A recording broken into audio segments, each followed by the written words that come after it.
क्या आपने कभी कल्पना की है कि एक ऐसी नगरी जो सोने और चांदी सी चमकती थी, जहाँ की दीवारें भी रत्नों से झिलमिलाती थी, जहाँ भगवान श्री कृष्ण स्वयं निवास करते, वो नगरी द्वारका। लेकिन आज वो समुद्र के नीचे है, लहरों की गहराइयों में सोई हुई, शांत, मौन। और आखिरी में क्या हुआ उस महान द्वारका को? क्या डूब गई वो अद्भुत स्वर्णिम नगरी? क्या यह सिर्फ एक प्राकृतिक घटना है या सिर्फ श्री कृष्ण के जीवन के अंतिम अध्याय से जुड़ा हुआ कोई रहस्य? आज की इस कहानी में हम यही जानने आए हैं। द्वारका नगरी कैसे डूबी और क्यों डूबी, इसके पीछे क्या दिव्य सत्य छिपा हुआ है। तो आइए चलते हैं लगभग 5000 साल पीछे। उस समय जब द्वारका अपने वैभव के चरम पर था, एक स्वर्णिम नगरी सौराष्ट्र के पश्चिम तट पर समुद्र की लहरों से खेलती एक नगरी बसी थी, द्वारका। जब सूर्य समुद्र से उगता और उसकी किरणें अपने महलों पर पड़ती तो ऐसे लगता जैसे पूरा शहर सोने की परत से ढका हो। नगर में 7 भव्य द्वार थे। कहा जाता है कि इन्हीं 7 द्वारों के कारण इस नगरी का नाम पड़ा द्वारका। प्रत्येक मार्ग, प्रत्येक महल, प्रत्येक चौक श्री कृष्ण के शासन की गवाही देता था। द्वारका सिर्फ एक शहर नहीं, एक संस्कृति थी, एक स्वर्ग था, एक सपना था जो धरती पर उतर आया था। 36 वर्ष बीतने के बाद शुरू होती है महाविनाश की छाया। महाभारत युद्ध समाप्त हुए 36 वर्ष बीत चुके थे। कुरुक्षेत्र के रण में विजय तो पांडव हुए, लेकिन युद्ध की कीमत भी कम नहीं थी। अनेक योद्धा मारे गए, रक्तपात हुआ और उसी रक्तपात से एक श्राप जन्म ले चुका था। यह श्राप यदुवंश की नींव को हिला देने वाला था। युद्ध के बाद गांधारी ने श्री कृष्ण को श्राप दिया था कि तुम्हारी वजह से मेरे 100 पुत्र मारे गए, एक दिन तुम्हारा वंश भी इसी प्रकार नष्ट हो जाएगा। कृष्ण ने शांत स्वर में कहा था, माता, आपका श्राप भी मेरा वचन है, जो होना है वह होकर रहेगा।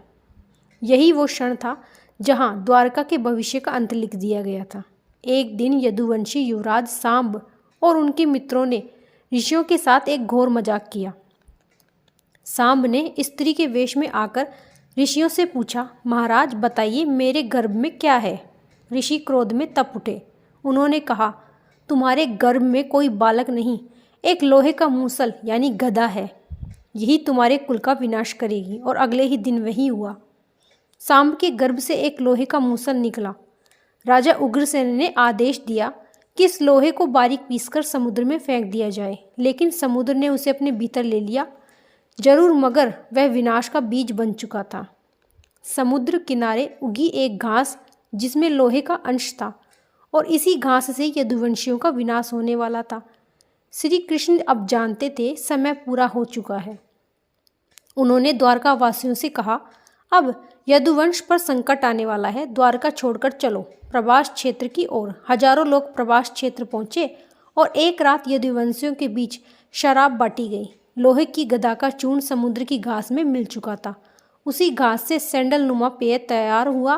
पेय ने सबका मदहोश कर दिया। छोटी सी तकरार और फिर वही लोहे से भरी घास हथियार बन गई।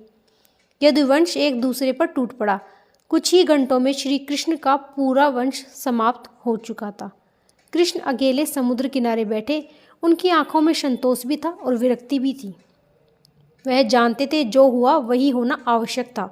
उसी समय एक बहेलिया जरा आया। उसने दूर से कृष्ण को हिरन समझकर तीर चला दिया। तीर कृष्ण के पैर में लगा और कृष्ण मुस्कुराए। उन्होंने कहा, जरा चिंता मत करो, जो होना था वही हुआ। कृष्ण ने अपना दिव्य रूप छोड़ा, देह त्याग दी। धरती थर्रा उठी, समुद्र में हलचल मच गई। देवता भी आकाश से फूल बरसाने लगे। कृष्ण के देह त्यागते ही समुद्र ने अपना स्वभाव बदलना शुरू किया। वो शांत नहीं रहा, वह बढ़ने लगा, उफान में आने लगा। द्वारका का अस्तित्व कृष्ण के साथ ही जुड़ा था। कृष्ण ने कहा था, मेरे शरीर के पृथ्वी से जाते ही द्वारका भी पृथ्वी पर नहीं रहेगी। यह उनका वचन था। मायावी नगरी कृष्ण के बिना अधूरी थी। जो ही कृष्ण ने देह त्यागी, समुद्र में भूचाल आया। द्वारका को निगलने की प्रक्रिया शुरू हो गई। लोग कहते हैं समुद्र की लहरें उस दिन सामान्य नहीं थी, मानो कोई अपना प्रिय चीज को वापस पाने के लिए बेचैन हो।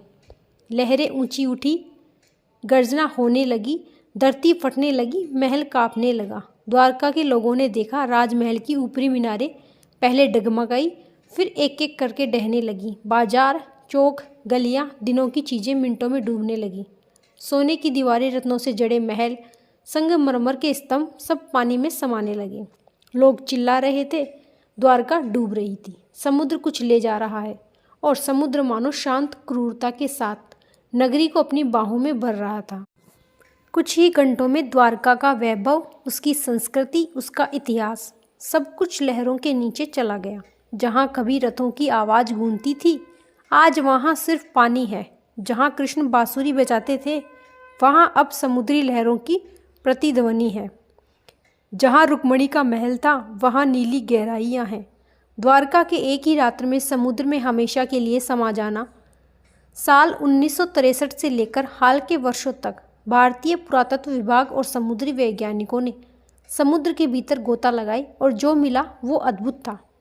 विशाल पत्थर की दीवारें, चौड़ी सड़कें, समुद्र तट से 130 फीट नीचे महल के अवशेष, 6-7 द्वारों का प्रमाण, बस्तियां, बर्तन, मूर्तियां, प्राचीन पत्थर, सब कुछ बिल्कुल उसी विवरण से मिलता है जैसा शास्त्रों में द्वारका का वर्णन है। वैज्ञानिकों ने स्वीकार किया है कि यहाँ किसी समय एक भव्य नगरी थी जो अचानक समुद्र में डूब गई। यानी कहानी सिर्फ कहानी नहीं, सत्य है। इतिहास की सबसे रहस्यमयी सत्य घटना है। तो कैसा लगा आपको हमारे कृष्ण नगरी का अद्भुत रहस्य? वीडियो अच्छी लगी हो तो लाइक करें। राधे राधे। और आगे आने वाली वीडियोस में आपको ऐसी ही जानकारियाँ मिलती रहेंगी।